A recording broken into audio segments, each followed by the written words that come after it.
Igazából azt sem az, hogy éppen kamera előtt vagyok.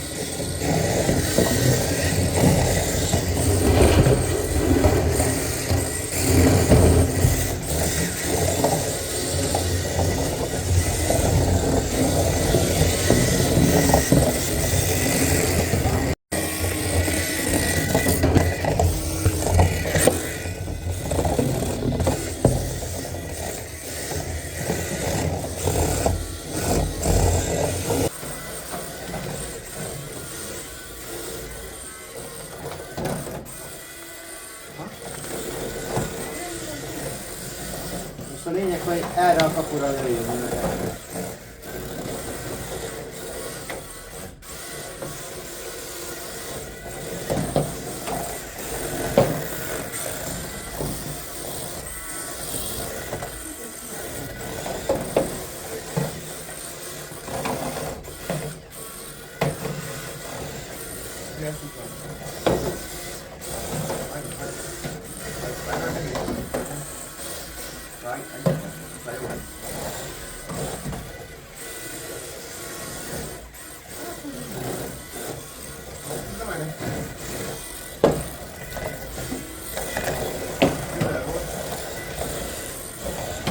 Szerintem kéne egy rendes setup-ol, tudod, hogy ott a labda, csak oda tesszük, és akkor